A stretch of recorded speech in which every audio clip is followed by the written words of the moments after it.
Olá, pessoal. Bem-vindo a mais um Pencast. E no episódio de hoje a gente tem uma história bem interessante para contar, que é a história do irmão do Vinícius Pasco Antônio, o Gabriel Pasco Antônio, que depois de 7 anos trabalhando como advogado, resolveu mudar de área e vai contar pra gente como tá sendo essa transição. E para contar essa história, estamos aqui, o irmão gêmeo do Gabriel Pasco Antônio, Vinícius. Tudo bem, Vinícius? E aí, Gabriel? E aí, pessoal, beleza? Tu vê, já não basta ele imitar meu rosto, agora ele quer imitar minha profissão também. Boa. O Gabriel Lima. Fala, pessoal. Parece que eu tô vendo 2 vezes o Vinícius aqui, mas não, realmente tem 2 pessoas diferentes. E o Gabriel Pasco Antônio. Como você tá, Gabriel? E aí, galera, beleza? É um prazer primeiro, né? Obrigado pelo convite.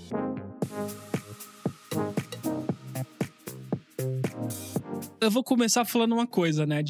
Hoje eu acho que vocês não tão parecidos, mas sabe que a gente já pegou ônibus juntos? E eu não sei se tu lembra, Gabriel. Uma vez eu saí do ônibus e eu falei, e aí, Vinícius? E aí ele falou assim, tu tá me confundindo. Secão, era de manhã. Aí eu falei, o Vinícius tá de zoeira. Tá ligado? E eu tava com sono, né? Tipo, de madrugada. E eu falei, cara, tu tá de zoação? Porque a gente já não se falava há 6 meses. E aí ele falou, tá me confundindo, cara, tá se confundindo. E dando risada. E aí eu fiquei assim, cara, tu não tá falando sério, né? Aí ele pegou e puxou o RG. Caraca. Aí eu falei, caraca. E aí eu fiquei com uma cara de bunda e falei, foi mal. Confundi. E aí vai cada um pro lado. Essa é a reação de quem passou milhares de vezes por isso, né? Tipo, já tá de saco cheio, já tá me confundindo, cara. Já puxa o RG, tipo, aqui no era bolso. De manhã. A mancada é o Vinícius nunca ter falado pra vocês que ele tinha um gêmeo, né? Que poderia passar isso. Vocês não tem como. Não, na verdade ele falou. Ele falou, foi eu que, tipo, era sei que era 6:30 da madrugada, né? Fretadão da massa, né? Então, Cedo. Acontece. Isso. Estava dormindo ainda. Bom, mas vamos lá. Vamos começar.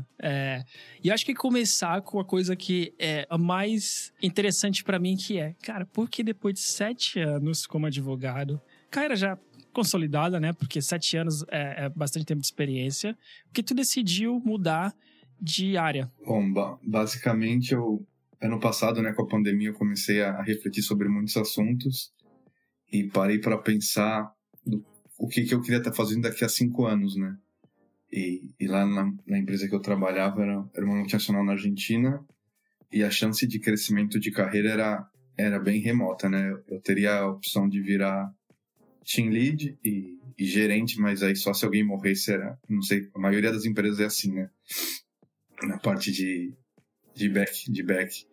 E eu pensei, cara, será que é isso que eu quero, né? Eu vou desperdiçar minha juventude, digamos, trabalhando para não ter recompensa. E aí, em contrapartida, eu via, meu irmão que tinha ido para a Alemanha, eu tenho vários amigos que são programadores também, conseguindo subir na carreira muito mais rápido que eu conseguiria, digamos, mesmo estando numa baita empresa. E, além disso, eu via que o que eu fazia era muito manual, né? Então, todo mês a gente fazia a mesma coisa no trabalho e eu tenho certeza que daqui a uns anos esse trabalho já não vai mais existir por conta da tecnologia e da automação. Então, eu tive a possibilidade, né, de sair da empresa, dar um passo para trás, me preparar para ser programador antes de chegar a essa decisão que eu teria que tomar de qualquer forma, né, quando acabasse a minha área, digamos. Então eu desde o ano passado, venho conversando muito com o Vinícius, né, ele é como um mentor, e aí ele veio me aconselhando, né, fazer estudando e vendo se eu gostava, né, da área, porque não é uma decisão fácil, eu já estava há 7 anos na empresa.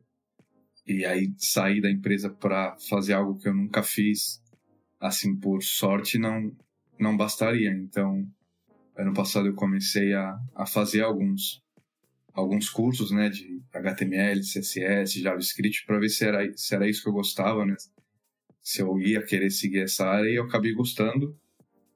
E eu já tô quase 1 ano, né, estudando por conta, assim, bem, bem raso. E aí, no começo desse ano, eu vi que não daria muito para conciliar o trabalho, porque nesse meio tempo eu estava trabalhando ainda na IBM, o trabalho e estudando, né? Porque geralmente eu estudava no fim do dia cansado. E aí eu decidi sair da IBM no começo do ano e focar 100% na programação, né? E aí eu tô agora fazendo um bootcamp na Argentina, de maneira remota. Eu tô no último mês dele e agora eu tenho que entregar um projeto final em e-commerce. E nesse meio tempo eu já tô tendo algumas entrevistas, né, de emprego, então eu acredito que até o fim do mês, mais tardar, eu já consiga esse meu primeiro objetivo, né, que tá até na série do Vinícius de migrar de área. E uma coisa que eu quero te perguntar é se você acha que a pandemia influenciou de alguma forma, se essas reflexões que você está tendo começaram a ser mais fortes, mais recorrentes por conta da pandemia. Ela teve algum impacto nessa sua decisão ou tu acha que tomar essa decisão de qualquer jeito? Então, ela acelerou bastante, né? Porque com a pandemia o trabalho foi home office 100%. Antes a gente já tinha o home office, mas eram 2 vezes por semana, né? E na minha área, pelo menos, é muito difícil ter, na parte do direito, ter home office assim, 100%. E depois da pandemia eu não acredito que seja assim, né? Porque tem que ir no fórum, tem que visitar cliente, então é meio que inviável. E eu me adaptei muito bem ao home office, a minha qualidade de vida aumentou muito, tanto de tempo de dormir, né? Eu poderia acordar mais tarde para começar o trabalho às 9, né? Não perco mais tempo no trânsito, né? Isso é algo que não se paga, um preço que não se paga, de não precisar perder 1 hora. Bom, antes no fretado eram 2 horas para ir, 2 horas para voltar, chegava cansado. E com a chance de trabalhar home office é algo que eu não queria abrir mão, né? E que eu teria que abrir mão se eu quisesse continuar na área do direito. Então, ajudou bastante. Tanto na questão da qualidade de vida, quanto de otimização de tempo, né? Eu ganhei muito mais tempo no home office. Acho que foi uma das coisas boas, né? Se teve coisa boa dessa pandemia, foi a implementação do home office. Boa. E deixa eu te perguntar uma coisa, porque acho que tem muita vantagem, né, quando você trabalha remoto, ainda mais para nós 4 aqui, né, que a gente tinha essa rotina de ter que pegar o ônibus por 2 horas, depois às vezes ainda ter que pegar o metrô e voltar para casa, mesmo caminho, então quase 4, 5 horas perdidas por dia, né, então é muita vantagem. Mas tem outro lado que tu tava largando uma área que tu já tinha experiência, né? Porque tu não só trabalhava há 7 anos, como também estudou tudo isso aí. E não é simples, são vários livros. Então, como que foi pra tu tomar essa decisão? Tu teve dúvida de quando foi mudar? E mesmo assim, tu gostava do que tu tava fazendo antes e mudou de área? Ou tu não gostava e isso acabou te influenciando positivamente? Então, eu gostava, né? Por trabalhar numa empresa grande, a gente tinha muito desafio, né? O trabalho todo era inglês, que ajudava bastante, né? Para treinar meu idioma. Só que eu por estar na Argentina, eu fiquei 3 anos lá, né? E meu trabalho era muito específico. Então, eu fazendo uma reflexão, eu teria começado do zero de qualquer maneira, em qualquer escritório, qualquer empresa, se eu decidisse sair e mudar de área, né? Porque é algo que eu não faria aqui. Ninguém faz imposto para os Estados Unidos aqui no Brasil. É um nicho muito específico, então não mudaria muito, né? E a pandemia ajudou bastante, porque eu comecei a estudar, na verdade, programação por conta da pandemia, porque as horas que eu perdia geralmente eram 2 horas, 2 horas e meia no trânsito, e mais 1 hora geralmente para acordar, para se arrumar. Era a hora que eu estava desprendendo para estudar programação, né? Então, se não fosse a pandemia, eu acredito que eu continuaria eu estaria ainda na IBM, né? Porque eu não teria dado esse passo de migrar de área. E eu acho que era um super ponto positivo. Eu lembro que no fretado, pelo menos, isso era muito bom, que eu sempre tinha tempo de estudar, assim. Era meio que garantido que todo dia eu iria estudar alguma coisa, ou até, às vezes, sei lá, eu controlo finanças por um aplicativo lá, então era o dia de eu pegar e lançar algumas coisas no aplicativo de finanças e tal. Eu acho que isso mudou um pouco, né, também em como a gente lida com o nosso dia a dia ali. Se você não tomar cuidado no dia a dia do home office, você acaba encaixando outras coisas ali e não consegue estudar tanto o que você quer estudar, né? E você migrando de área, o estudo ali é mega fundamental, né? Você conseguiu manter esse ritmo, Você comentou aí do bootcamp, né? Acho que você vai contar mais pra frente melhor desse bootcamp aí, mas como é que, fora o bootcamp, como é que tem sido a sua rotina de estudo aí? Então, basicamente eu acordo, né? Eu treino, geralmente eu gosto de correr. Eu dou uma corrida, geralmente 3 vezes por semana, às vezes tem futebol, mais tarde vai acontecer, e aí é o dia inteiro estudando. Eu não saio eu sento aqui na cadeira e fico o dia inteiro programando, né? Porque não adianta nada você fazer o bootcamp só fazer assim, resolver as coisas, porque isso não vai te levar meio que a lugar nenhum, né? A equação do tempo é importante. Quanto mais tempo você desprender para utilizar, para estudar, para fazer projeto, a chance de dar certo é muito maior, né? E o tempo também, a rapidez que isso vai acontecer vai ser muito maior. Então, uma dos privilégios que eu tinha por agora não estar trabalhando, né? Graças a Deus eu tinha uma reserva, então eu não precisaria me preocupar muito com o trabalho nesse tempo que eu estou estudando. Então, eu tô o dia inteiro estudando, ou fazendo o trabalho do bootcamp, ou vendo algum vídeo, um tutorial no YouTube, ou vendo algum projeto no GitHub para ver como que funciona. E aí eu tô o dia inteiro estudando. Só um parênteses que eu acho irado demais quem pronuncia as palavras de forma certa, como GitHub ou Instagram, e lembra muito um cara que trabalhou com a gente lá em Santos. Eu acho que o Rubens e o Vinícius vão lembrar agora de um cara que sempre falava Facebook, Instagram. Sim, e a gente enchia o saco. Hoje, às vezes eu faço a mesma coisa. A gente e eu faz prefiro, a mesma coisa, é verdade. Porque até a Vitória me corrige, né, quando eu falo Facebook. Então, porque a gente começou a conviver mais gente, sim, talvez, que fala inglês e tudo mais, e acaba sendo natural, né? Mas na época a gente dava muita risada com isso.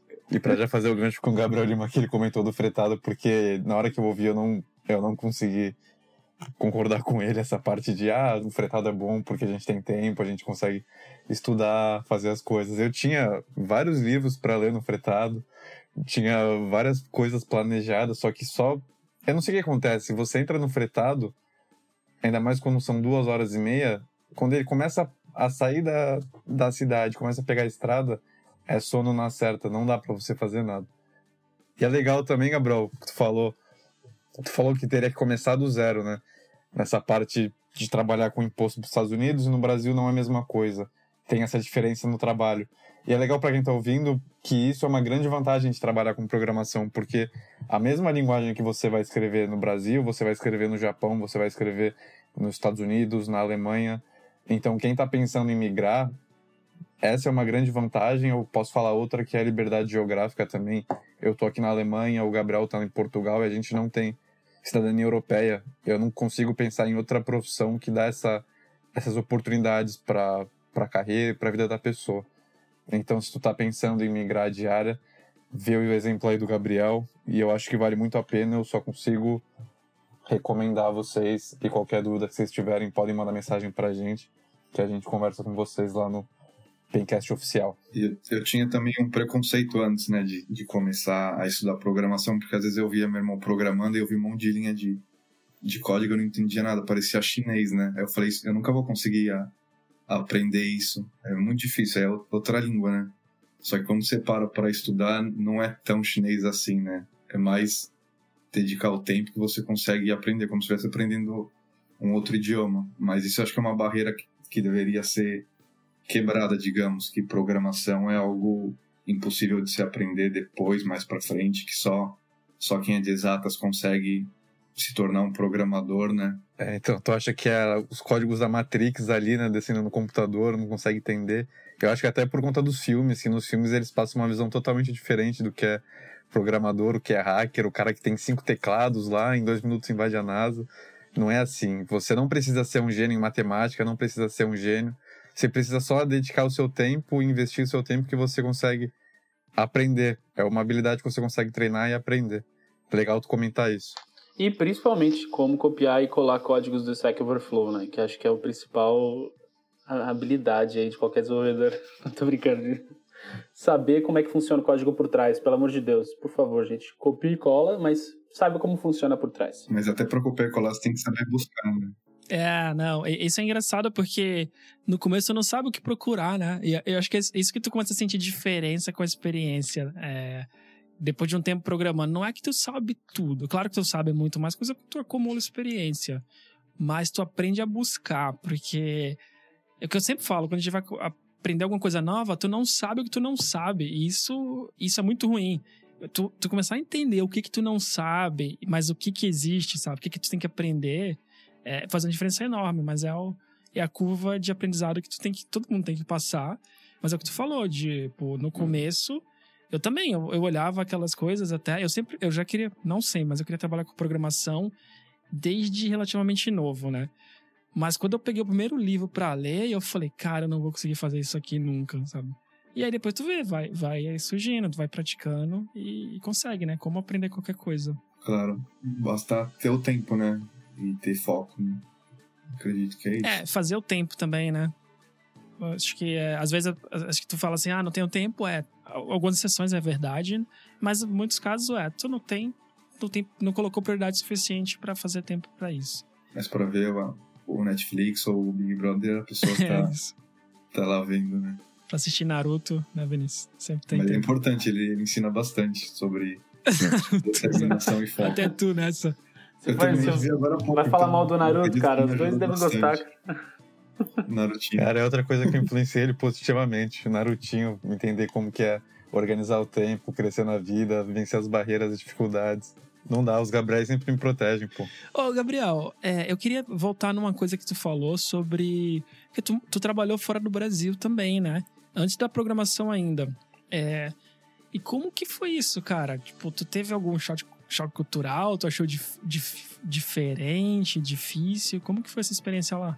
Então, foi meio complicado, né? Porque era na Argentina e primeiro eu não sabia espanhol, nada, zero. E eu não sabia também o que eu ia fazer lá, né? Era totalmente diferente do que eu já fazia no Brasil. Mas graças a Deus existe o futebol. E aí eu conheci um amigo lá na IBM e ele falou, vamos lá jogar bola com a galera. E aí eu consegui me enturmar bem, né? Por conta do futebol e aí meio que eu consegui superar essa parte de solidão, né? De estar sozinho, de não ter ninguém para conversar, para passar o tempo. Então eu consegui fazer alguns amigos lá na Argentina por conta do futebol e na própria IBM, né? Porque lá eles gostam bastante de futebol, eles são bem parecidos com o Brasil e sempre era o papo, né? De futebol, alguma coisa assim. Então isso ajudava bastante, apesar deles terem preconceito com o brasileiro. Mas isso ajudou um pouquinho. Que tipo de preconceito que eles têm lá? Eles gostam de fazer piadinha, né? Eles gostam de fazer comparação, Pelé e Maradona. Eles têm uma história, não sei de onde que saiu essa história que eles falam que a primeira vez o Pelé foi com um menino. Eu não sei de onde que eles tiraram isso. Mas... Tiraram da mágoa, né? E quando que chegou na... De onde que eles tiraram essa história que o Pelé... Eles falam, o Pelé debutou com um pibe, que é tipo, a primeira vez do Pelé foi com uma criança. Não sei de onde que eles tiram isso. É pra desmoralizar, né? É muito cultural, porque eu tô na Alemanha e ninguém falou comigo aqui do 7-1, por exemplo. E eu lembro que o Gabriel, quando mudou pra Argentina, ele mandou uma foto da mesa dele, o pessoal tirando sarro com foto do Davi Luiz chorando. Então eles parecem brasileiro mesmo, né? Eles zoam bastante. Põem foto do 7-1, depois quando o Brasil perdeu pra Bélgica, põem foto na minha workstation, né? Tipo, um jogador belga com o Neymar chorando. Mas é bom esse lado de provocação. Acabou criando um ambiente não tão ameno, mas gostoso, né? De estar e se zoar assim, sem problema nenhum, né? Eles não são tão fechados, então não tive tanto problema nessa questão. Eles eram bem receptivos.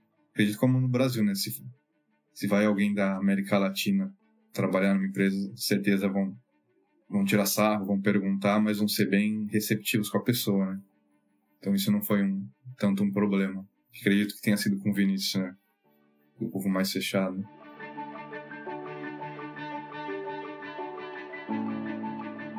Boa, então agora vamos pra parte da programação, cara. Eu queria que tu até já falou um pouquinho, mas tu falasse, cara, qual que foi o teu primeiro contato e o porquê que foi o teu primeiro contato? Se já foi agora quando tu decidiu mudar de área ou se tu já tinha tentado alguma coisa antes? Então, eu tenho um amigo, né, eu morava com ele, é advogado também, quase o mesmo perfil. Ele tem um irmão que é programador, ele morava na Austrália, era programador lá. E aí meio que eu já tava conversando com ele pra gente mudar de área. Aí se a gente começar a programar, e a gente tem nossos irmãos como mentores que podem ajudar, né? E aí ele um dia falou, Gabriel, eu te inscrevi num curso, a gente fez um curso de Python para no programmers, que era 1 mês, uma vez por semana. A gente fez o curso de programação, digamos, bem básico. A gente acabou terminando ele. E aí a gente meio que gostou, né? A gente viu que não era um bicho de 7 cabeças, não era hackear a NASA. E aí logo depois desse a gente fez um outro curso de introdução à programação, que aí era voltado para HTML, CSS, JavaScript, bem básico também, como fazer um div, como subir uma foto na página. E aí a gente gostou também, a gente falou, vamos continuar.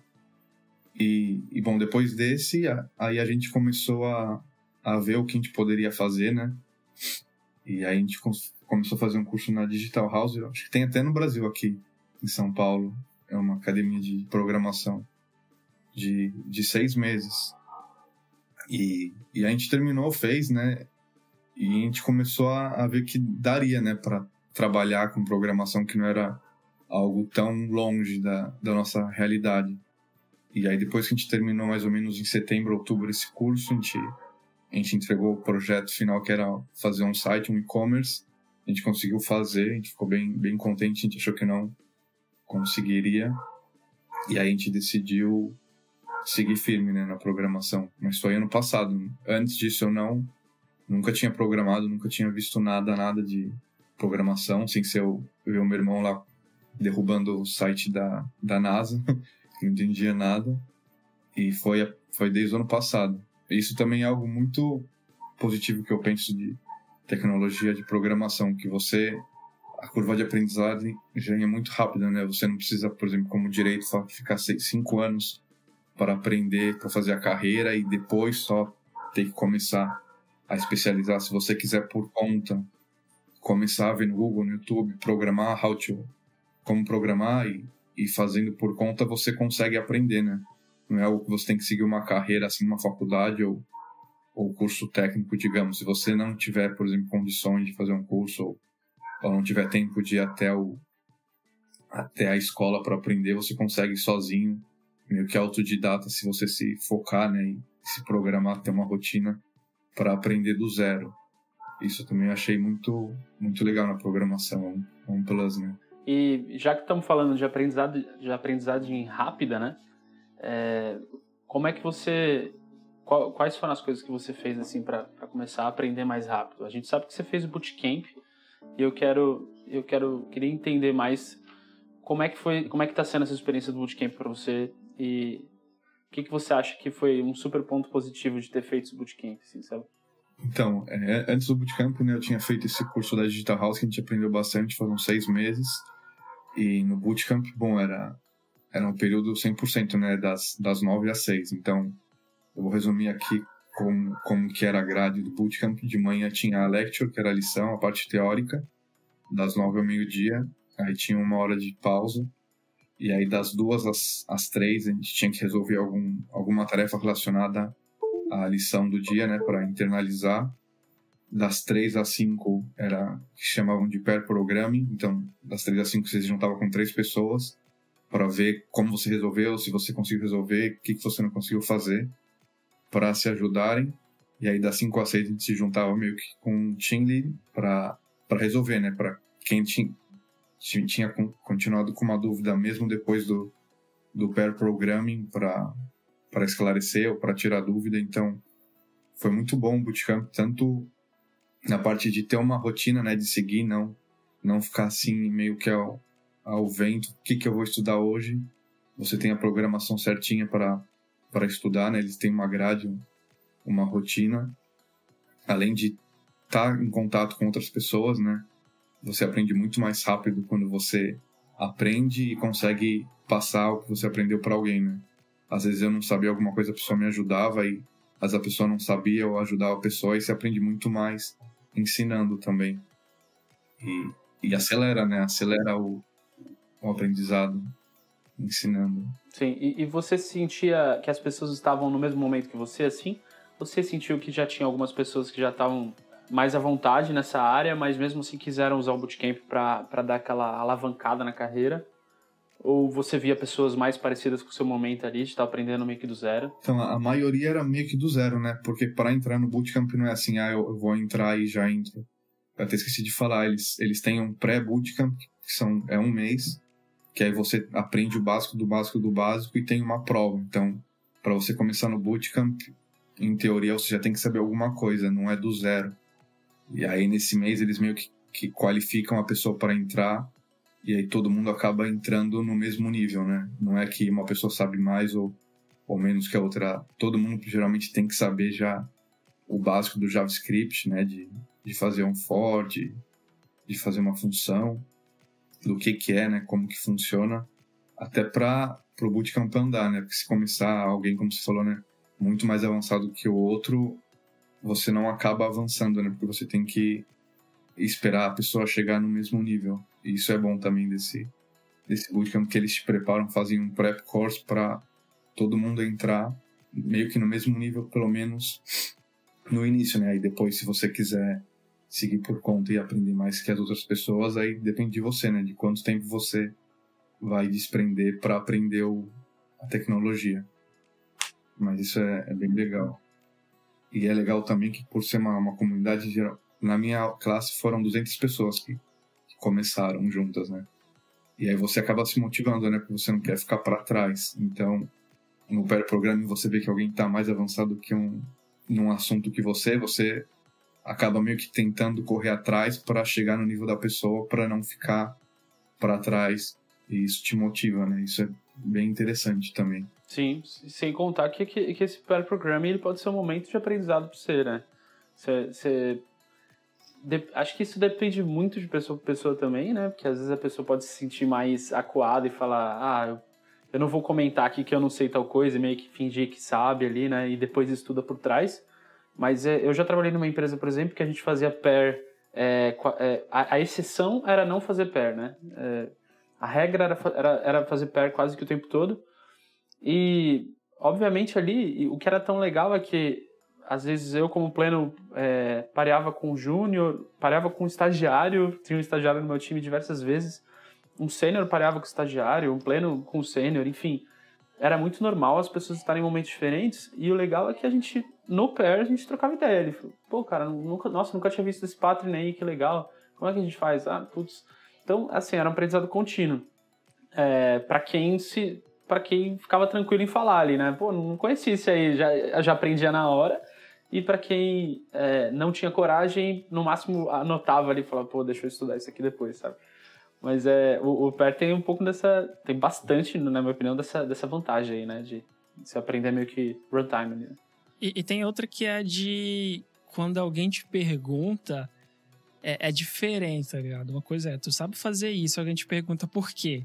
E aí tu começa, caramba, tipo, por que essa opção não aquela? E eu acho que isso é muito bom pra ti, pra tu começar a entender o teu limite de conhecimento, porque tu pode saber fazer e não saber o porquê, tá ligado?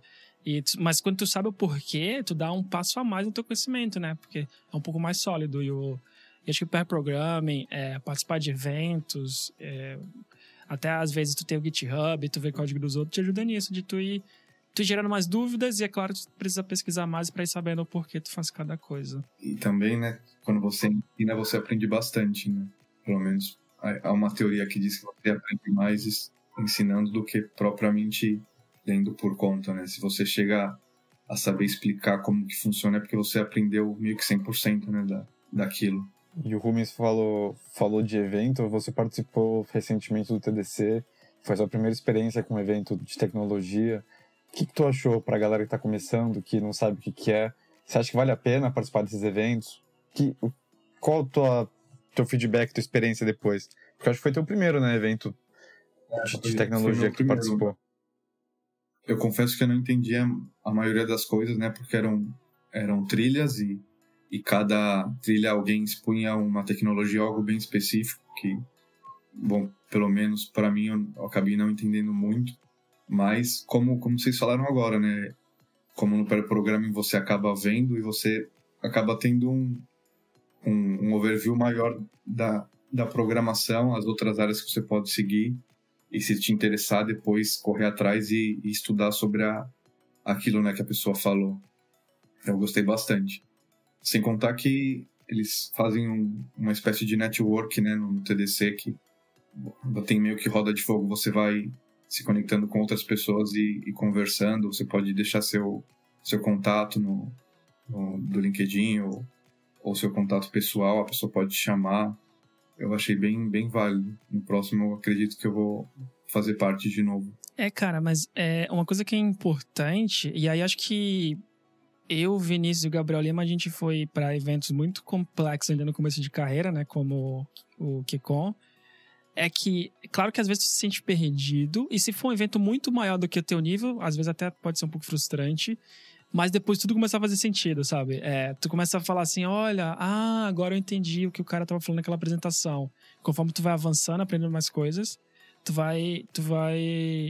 as coisas vão fazendo mais sentido. Então, acho que mesmo sem entender 100%, vale muito a pena ir no evento, porque se tu já souber tudo, tu não estaria indo no evento, né? Então, mesmo que tu não sabe, vale muito a pena. E o network melhora muito ainda quando é no presencial. Eu não participei do TDC, que é uma pena, até por causa da diferença de horário, ia ficar um pouco ruim pra mim. Mas eu aposto que eles acharam uma forma de fazer, né? Porque eu vi bastantes elogios sobre isso. Cara, foi muito legal. Era uma sala que você entrava e era aleatório. Você tinha um match com uma pessoa e tinha que conversar ali. Era aleatório, então você não escolhia. Eu quero ter networking, eu entro nessa sala, vão me achar alguém, como se fosse um amigo ou alguma página assim. Foi bem inteligente a sacada deles. E é legal tu falar isso porque networking, pra quem tá começando, é a melhor coisa. Você precisa abrir as portas para trabalho, para conseguir migrar de área, porque é isso que vocês querem, é migrar de área, conseguir um emprego.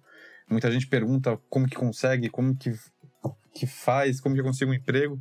E se você, no bootcamp, você consegue falar com os professores, faculdade, uma dica aí pro pessoal, fala com os professores, porque geralmente eles trabalham no mercado, e fala que você tem interesse e que quer migrar de área. E outra coisa que eu acho que é também tão importante quanto o networking é praticar. E uma coisa que eu percebi, Gabriel, do teu estudo, que quando tu fez com o Tati a primeira vez, você não praticava muito. E agora você está fazendo um site por semana, quase, um aplicativo por semana. Você sempre pergunta, como que eu faço tal coisa? Eu tô com esse problema, como que eu melhoro? Você se preocupa em fazer no GitHub, em escrever um README bem feito, em hospedar o site. E assim, conta um pouco pra gente como que é essa experiência de alguém começando do zero, já conseguir fazer um site que funciona, e deve dar maior orgulho para você pedir para alguém acessar a página e a pessoa acessa a página e aí a página tá lá funcionando como tinha que funcionar. Então, primeiro do network, né? Eu queria até contar, o meu amigo argentino, ele conseguiu um trabalho já essa semana, né? Ele começou comigo e ele já conseguiu por conta do network. Ele tinha um amigo na Everest, lá na Argentina, e estavam precisando de júnior e recomendou ele. E ele falou, pode contratar, que é de confiança. E por conhecer a pessoa que estava dentro da empresa, ele foi contratado, né? Então, em um ano, ele já conseguiu um emprego por conta mais do network, né? Ele não foi atrás, não buscou o amigo dele que recomendou para ele. E em relação à prática, é verdade, né? No ano passado, por estar também na IBM, não ter muito tempo extra de sobra assim para praticar, eu meio que levei nas coxas, né? O curso eu fui fazia os exercícios que tinham que ser feitos, mas era muito mais teoria, né? Resolver alguma função ou explicar sobre algum tema. Já no Bootcamp agora, além de fazer do Bootcamp, eu pego um projetinho para fazer assim, um vídeo no YouTube, um tutorial, como fazer, não sei, um formulário ou um login de usuário com autenticação, e eu vou fazendo por conta, né? Eu acho que a melhor maneira de aprender é pondo a mão na massa, praticando. Porque ano passado eu vi que eu só estudava a teoria e eu meio que não aprendia tanto, né? Quanto estou aprendendo agora, a curva de aprendizado, por estar pondo a mão na massa, é muito mais grande, muito maior, né? E dá uma sensação boa, né? De você subir a página, se achar que não vai conseguir fazer e no final do dia você consegue ser meio que... Não sei, eu falo com meus amigos que é meio que tá jogando um videogame, você consegue passar de fase na programação, né? não é algo automático, assim, que todo dia você faz a mesma coisa. Então, todo dia é como se fosse uma fase nova, que é você resolvendo o problema como se tivesse completado, não sei, a fase do Mario, de algum jogo. E aí é bem gratificante, né? Uma sensação boa. E assim como no videogame, você tem que matar o ninjinha pra poder chegar no chefão, né? Então tem que começar passos pequenos para depois poder dar os saltos maiores. Mano, então eu queria falar bem nessa parte mesmo. Eu queria entender contigo qual que é o teu maior desafio agora. Porque tu já começou a praticar, colocar a mão na massa. E o que tu tem de maior dificuldade? Tu fala assim, cara, isso daqui tá demorando mais pra eu aprender. E tá sendo mais complicado do que eu achava. E tu tá tendo que estudar e praticar mais. Então, eu primeiro eu tava fazendo... Eu queria seguir como full stack, né? Eu até tive uma mentoria com o Vinícius. Ele até subiu um vídeo no canal dele explicando, né? Se você tá começando do zero, o que fazer. Pascoal Dev. E aí eu decidi focar no front, né? Porque eu tava querendo agarrar o mundo, fazer tudo e não acabava fazendo nada, né? Então agora eu decidi que eu quero seguir na parte de front-end, até porque o back, por trabalhar com dados, né, com base de dados do cliente, é muito mais difícil que a empresa tenha um júnior nessa área e manejando, né, dados tão sensíveis. Pelo menos eu penso assim. E aí agora eu tô estudando, né, eu tô fazendo alguns sites com React e o meu desafio agora é aprender React Native, né?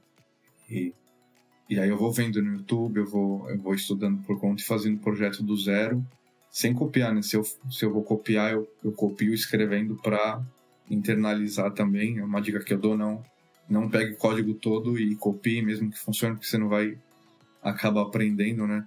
Tenta ler o código e saber o que está fazendo cada linha de código, não só copiar por copiar, senão você não...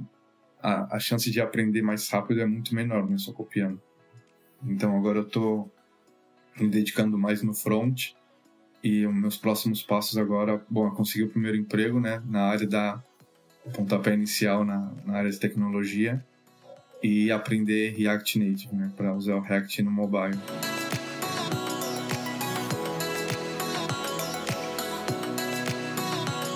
Certo, Gabriel. E você está falando bastante sobre como você pretende estudar aí, né? E quais são os seus próximos passos nessa área. E como é que você se imagina no futuro, cara? Como é que você se imagina Você falou bastante sobre nos seus próximos 5 anos, no começo da conversa. E como você imagina o Gabriel Pasquantônio daqui a 5 anos, assim?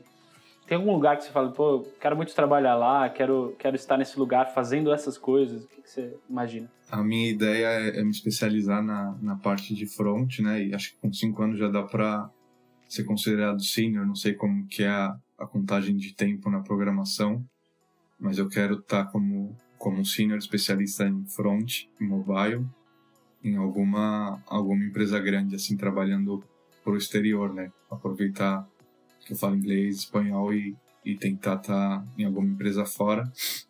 E morando aqui, né? O melhor dos mundos é estar no Brasil, na Argentina e ganhando em dólar, em euro. Vamos ver, né, se sai. Já vou fazer uma mentoria online aqui, Gabriel, contigo, que a gente não tinha chegado nessa parte ainda. Para não se preocupar em título ou em ser sênior, isso daí é com o tempo. Você vai ver que a diferença de um sênior, um pleno, um júnior não é quase nada. É mais como você resolve o problema, como você lida quando tem algum problema. Então foca em aprender, em conseguir experiência. Porque também você vai ser sênior em algumas empresas, em outras você vai ser pleno. É muito mais em como você lida com o problema. Mas eu fui feliz de ouvir isso daí, de saber que você tem essa meta. E vamos ver no próximo Pentest, daqui a um tempo, como tu vai estar já. Sim, o que eu acrescentaria também é a experiência, né? Eu acho que muda muito de... Quando tu considera alguém que é pleno, mid e sênior, é porque o cara não só faz o trampo, ele tem mais calma para resolver algumas coisas. E também ele tem a capacidade de evoluir os pares que são, tipo, júnior, pleno e sênior. Eu acho que é uma diferença grande. Principalmente quando tu tá num ambiente que tu tem muito colega de trabalho bom, assim, tu começa a ver que o que faz diferença é quando tu tem um cara que, além de ser bom, ele faz diferença positiva no ambiente de alguma forma, tecnicamente. E às vezes um cara que consegue levar a equipe inteira, ele acaba sendo mais valioso do que só ele entregando o código, né? Então, eu acho que é uma coisa, tipo, desenvolver... A gente já falou algumas vezes aqui sobre soft skills, e eu acho que é importante, acaba sendo um diferencial grande, assim, tipo, de tu saber tecnicamente, saber se comunicar. Eu acho que até no livro Programador Pragmático ele fala disso, né? Que normalmente quando tu pensa num programador muito bom, nem sempre tu lembra só quem é bom programador, quem faz código. É quem explica também isso. Eu acho que foi Programador Pragmático, eu não lembro. Essas famosas soft skills, elas são bem... Elas estão bem disseminadas nas empresas agora. Inclusive, no iFood hoje, por exemplo, a gente tem uma matriz de conhecimento lá do que a gente espera, só para poder nivelar mais ou menos o que a gente espera de um sênior, o que a gente espera de um pleno. E já existe hoje não só as hard skills, como as soft skills também. Então, o que a gente espera que um sênior ou um líder tenha de soft skills ali, sabe? O que é importante para ele? Sim. Mesma coisa na Farfetch também. Quando tu pensa na matriz de conhecimento de cada nível, ele tem os soft skills envolvidos também. E pra ficar mais fácil de entender, tipo, se você irrita alguém, é porque você é júnior. Se pra tu tanto faz, teu trabalho não interfere, você é pleno. E se você se irrita com alguém, é porque tu é sênior. É basicamente essa a hierarquia. É verdade. E até uma pergunta pra vocês, né? Como eu tô querendo começar agora, ou até pra quem tá escutando. Como que é geralmente o ambiente no setor de programação, né? Tem muita competitividade ou os devs geralmente costumam se ajudar, não tem tanta competitividade entre as pessoas? Como que vocês veem essa parte? Boa. Eu posso começar, cara, e aí a mais frustrante depende.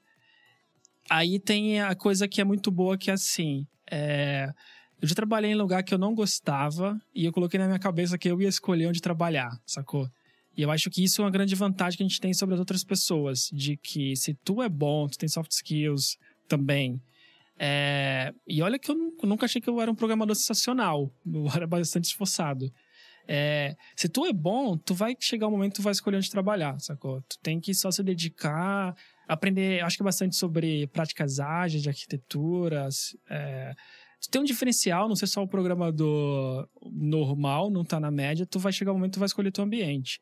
E aí tu chega num ponto, que é o que eu fazia muito, que além de ser entrevistado, eu tava quase que entrevistando as pessoas. Eu tava fazendo muita pergunta nas entrevistas e chegou um momento que eu já conseguia, qualquer pessoa com experiência em programação, vai chegar um momento que tu começa a descartar vagas, né? E era muito pelo ambiente, sacou? Quando eu escolhi também o trampo que eu queria aqui, não foi só pra morar fora, mas foi que saber como era o ambiente, eu falei com algumas pessoas.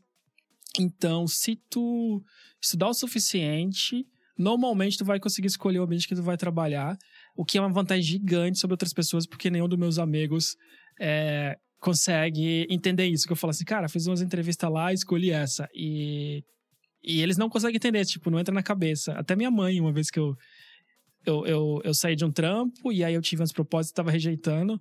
Cara, minha mãe não conseguia entender como que eu não aceitava alguns trabalhos. Eu falava, não gostei.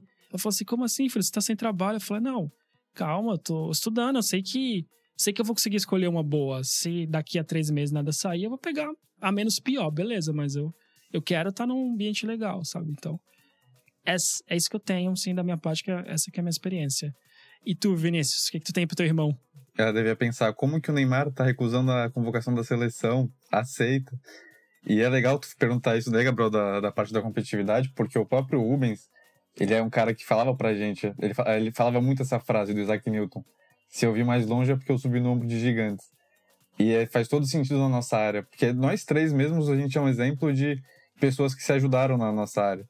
A gente começou junto, tinha um grupo, se incentivava, estudava junto, apoiava, dava dica, recomendava. E quanto mais relações assim você tiver, você vai ver que só te facilita. Porque hoje em dia eu tenho muita tranquilidade com relação ao emprego, porque eu sei que se um dia eu for voltar para o Brasil, eu tenho pessoas que já começaram comigo e hoje em dia têm posições de liderança, que já conhecem meu trabalho, sabem como eu sou e ajudariam a conseguir uma realocação. E do mesmo jeito que eu também procuro ajudar as pessoas a crescer. Programação é uma grande comunidade. Infelizmente tem pessoas que são mais fechadas, mas aí é a exceção, eu acho. E se você começar a trampar, não veja como uma competitividade, como uma competição, veja como um time. E quanto mais os seus companheiros crescerem, melhor vai ser pro time. Acho que eu acrescentaria também que, assim, por padrão, essa área de tecnologia, ela tem mas muita vaga e muita gente trabalhando nisso também.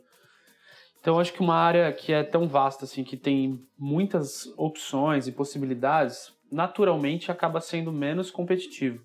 Então, é diferente de alguma coisa que vai ter menos vagas ali, onde o ser humano, né, tem alguns estudos legais que mostram isso, mas, na real, o instinto do ser humano ali vai acabar, muitas vezes, sobrevalecendo ali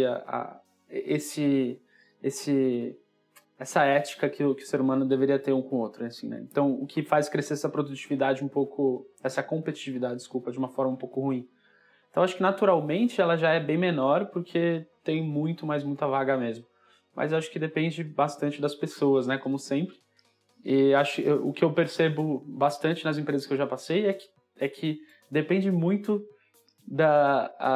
daqueles high seats ali, né? Daquelas vagas que estão sendo ocupadas pela liderança, pela diretoria. Depende muito de como eles passam isso para os times que eles cuidam. As pessoas acabam reagindo de formas diferentes. Então, eu já tive empresas que, podia ter milhões de vagas, mas a liderança queria propor essa competitividade meio insana, sabe? E isso não era saudável, mas de forma geral, acho que é bem difícil encontrar, assim, muita competitividade ruim, sabe? Isso junto um pouco que a gente tava falando de começar a gravar, né? Que nós três trabalhamos hoje em empresas que elas estão se preocupando com a parte do bem-estar, né? Tá todo mundo remoto, assim, eles estão proativamente criando algumas ações, sabe? E novamente, são coisas que meus amigos não têm, que não estão na parte de tecnologia. Então, eu me considero bem sortudo nisso.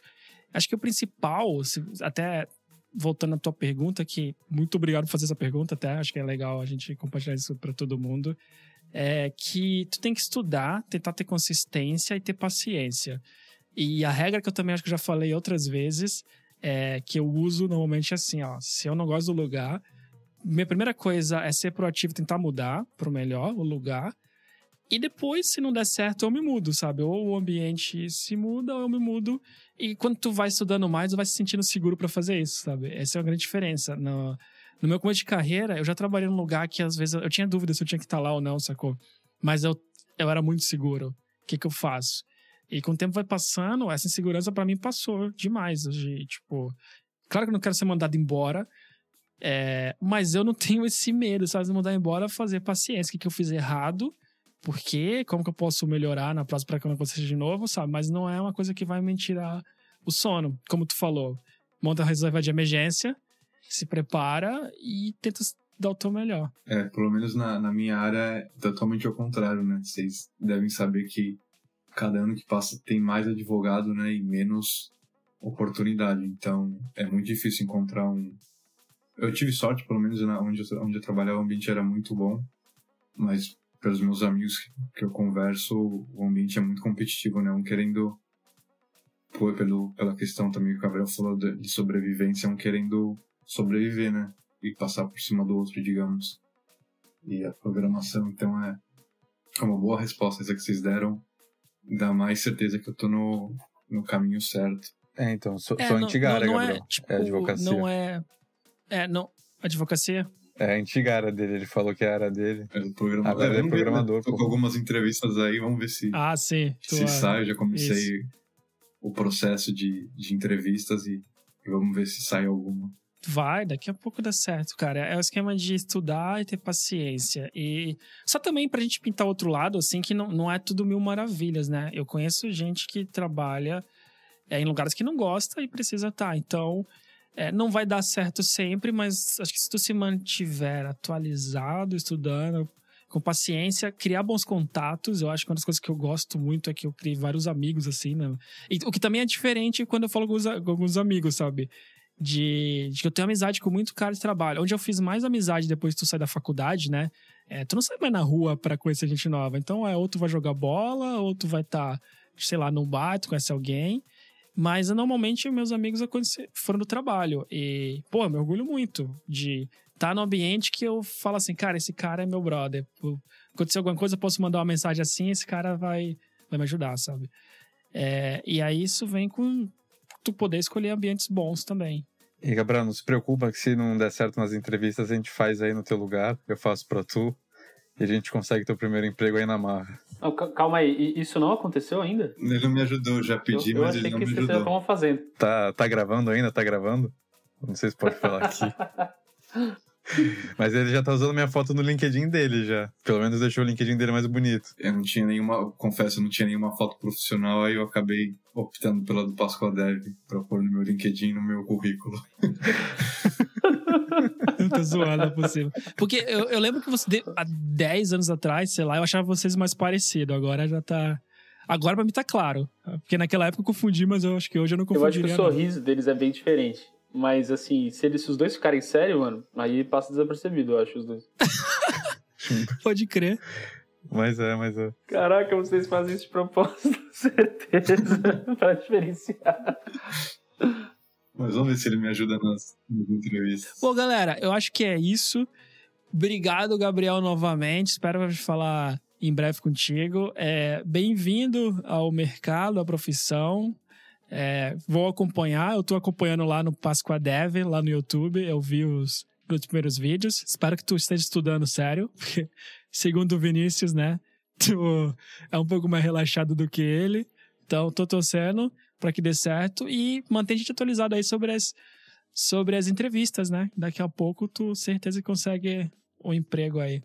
Então, eu já tô, bom, eu não sei nem se dá pra comentar aqui, mas já tô fazendo algumas entrevistas, tô na fase, digamos, de esperar o gestor dizer se aprovou ou não, né? Já passei pela parte técnica, a parte de conversar com o RH, com o gestor, e agora só falta o sim ou não para algumas aqui. E até isso também que é importante para os Estados Unidos também. Eu tenho 2 entrevistas, eu já fiz projeto técnico, me entrevistaram e a fronteira não é impeditivo, né? Isso nunca aconteceria se eu tivesse seguido na carreira de advocacia, eu nunca conseguiria um trabalho remoto estando no Brasil para fora, né? Então, obrigado pela oportunidade aí, pelo tempo de vocês, e quem quiser mudar, né, de área, quem tiver insatisfeito ou tiver medo, pode arriscar, basta dedicar, né? E quem quiser conversar aí, vem no Pasqua Dev, ele dá muita dica e o povo acho que já tá cobrando ele, né, para seguir com a série, que acho que parou na 3ª. Sim, parou. Já vai pular pro desfecho final e... eu até falei com o Vinícius, quando tu vai fazer os próximos? Então, galera, cobra o Pasqua Dev lá. Ele fica vendo muito Naruto e não faz vídeo, então dá pra cobrar ele lá. Vamos cobrar. Então, ó, pessoal, vai lá no Pasqua Dev, @Pasqua Dev no Instagram ou no Twitter também. Procura no YouTube, Pasqua Dev, vocês vão ver lá a série. E até assiste esse vídeo aqui, vai lá no Pasqua Dev, também procura @Pencast Oficial no Instagram, no Twitter, e vai no Pencast também no YouTube, porque vocês vão ver como os dois são bem parecidos mesmo. Dá pra passar, numa entrevista assim, pra quem não conhece, dá pra passar fácil pra fazer entrevista remota no lugar do outro. Muito obrigado, Gabriel Lima, Vinícius, obrigado mais uma vez. Gabriel Pasquantânio, obrigado pela entrevista também, e até a próxima, pessoal. Obrigado, gente. Pessoal. Obrigado por ter. Não se esqueçam, @Pencast Oficial no Instagram, no Twitter e também Pencast no YouTube. Segue lá a gente, segue também lá no Spotify ou qualquer outro aplicativo que você tem para usar podcast. E até a próxima. Valeu!